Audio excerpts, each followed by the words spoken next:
Hello tout le monde, aujourd'hui je suis ravie de vous retrouver pour une recette. Donc je vais faire une bûche maison. Ça fait très longtemps que j'en ai pas fait et en plus là c'est la période donc ça donne vraiment envie. Donc pour cela je vais avoir besoin de 5 œufs, je vais avoir besoin de 100 g de farine, 100 g de sucre, une sucre vanillé, de la chantifix. Pourquoi de la chantifix? Parce que du coup je vais avoir besoin également d'une petite brique de crème entière donc liquide. Je vais avoir besoin également de la pralinoise, parce que du coup aujourd'hui je voulais la faire à la pralinoise. Habituellement je la fais au café, mais là aujourd'hui je voulais changer. Parce que quand je la fais au café, en général je la fais avec du beurre.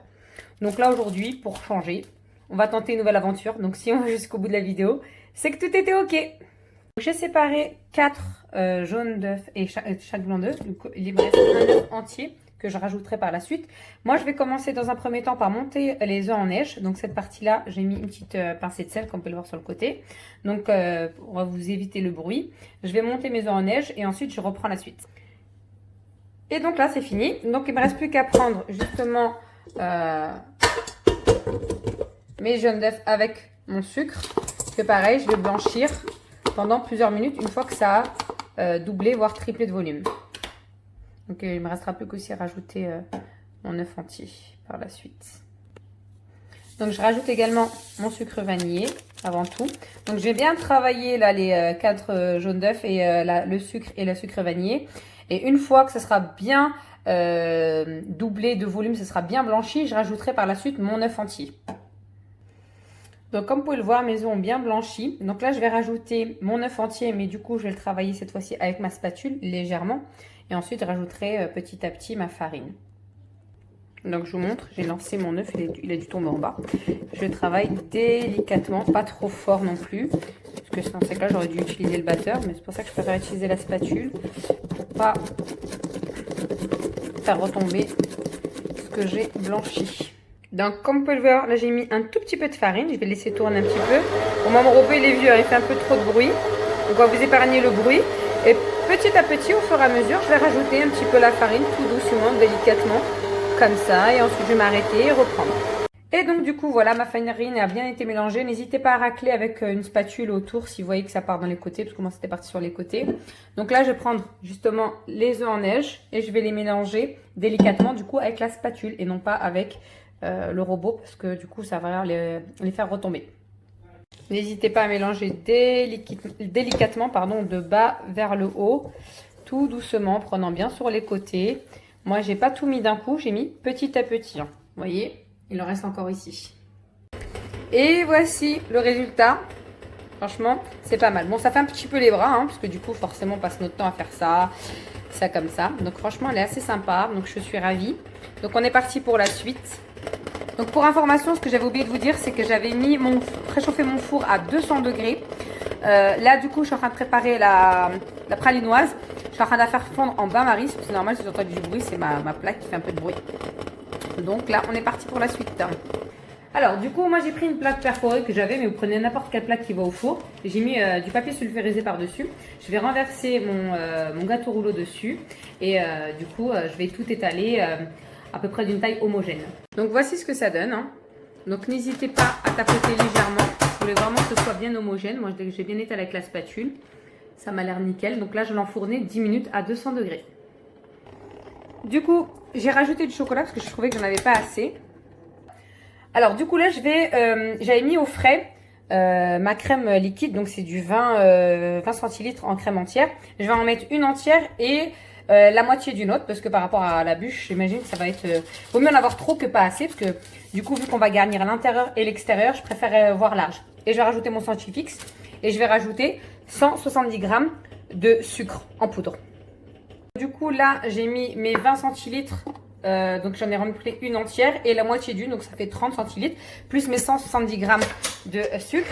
Je vais monter tout ça vite avant qu'elle retombe, parce qu'il faut que ce soit bien frais. Idéalement, c'est de mettre le saladier au frais. Vous voyez là, la crème, elle est bien montée. Donc, j'ai mis mon chantifix pour bien la maintenir. Franchement, là, je suis assez contente. Je pense que c'est magnifique. Elle n'est pas trop sucrée, c'est topissime. Là, j'ai laissé ça de côté pour refroidir un petit peu, pour pouvoir la mélanger avec. En fait, ça fera ma ganache pour l'intérieur et l'extérieur. Donc là, je vais en profiter pour aller sortir mon biscuit cuillère, enfin mon biscuit que j'ai mis au four. Pour l'astuce, il faut prendre un torchon légèrement humide. Donc, je vais transvaser sur la table, la plaque. Et en fait, pour bien démouler et bien enlever le film, le papier sulfurisé, je vais m'aider d'un torchon humide.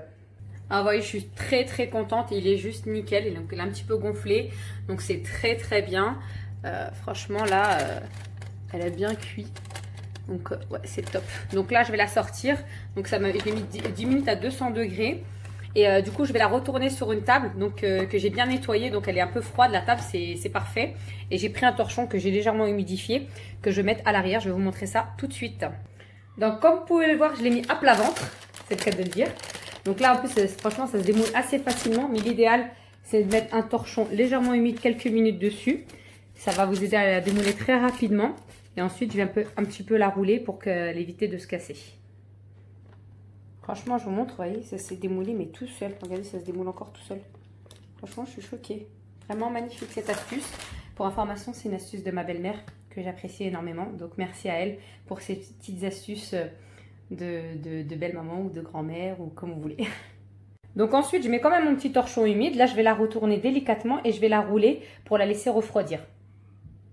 Là, je reprends ma crème que j'ai montée. Je vais reprendre du chocolat et que je vais délicatement incorporer avec cette spatule. Et ensuite, je vais le mettre dans une poche à douille et je vais la remettre au frais pendant, je sais pas, peut-être une demi-heure ou une heure. Une demi-heure, je pense que ça devrait aller. Donc, vous incorporez délicatement, pareil, toujours de bas vers le haut. Et pour éviter qu'elle retombe, bon, déjà qu'elle est chaude, enfin, elle est un peu tiède, mais parce qu'il ne faut pas la mettre trop chaude, parce que si vous la mettez trop chaude, la crème vraiment elle va partir. En attendant, ce que j'ai fait, c'est que j'ai également préparé un petit verre de café, parce que moi je ne bois pas de café, mais bon là j'ai mis un peu dans une petite tasse, donc du café, et du coup avec ça je vais imbiber mon biscuit. Donc voici le résultat, vous voyez elle n'est pas retombée, elle est parfaite. Donc là j'ai préparé une petite poche à douille, je vais la mettre dedans et je vais la mettre au frais.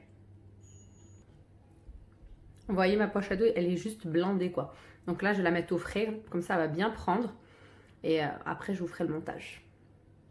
Et voici de retour, donc je l'avais bien enroulé. Donc là je vais dérouler délicatement. Franchement l'astuce du torchon mouillé c'est pas mal. Donc vous voyez comme ça c'est parfait.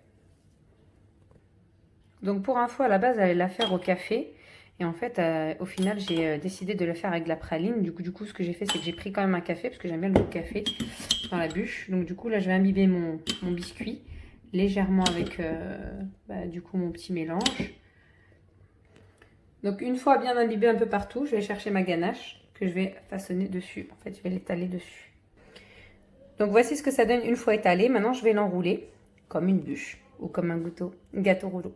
Donc voici ce que ça donne. Et là, il ne me reste plus qu'à pocher avec ma douille.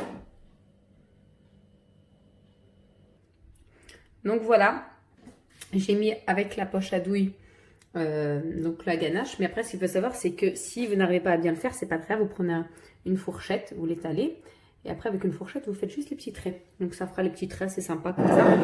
Donc normalement, je coupe les deux extrémités. Mais c'est vrai que là, je mange un peu zappé. Mais c'est pas très grave. Tout se mange. Il me reste plus qu'à la décorer. Et donc voilà, j'ai mis des petites décorations. Bon, c'est vrai que j'avais pas de gâteau gavotte, je crois, ça se dit.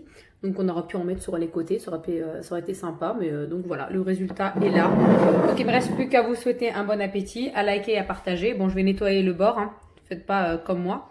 Donc moi, je vais nettoyer les bords justement avec un sopalin. Voilà, à bientôt et bon appétit. N'hésitez pas à liker et à partager.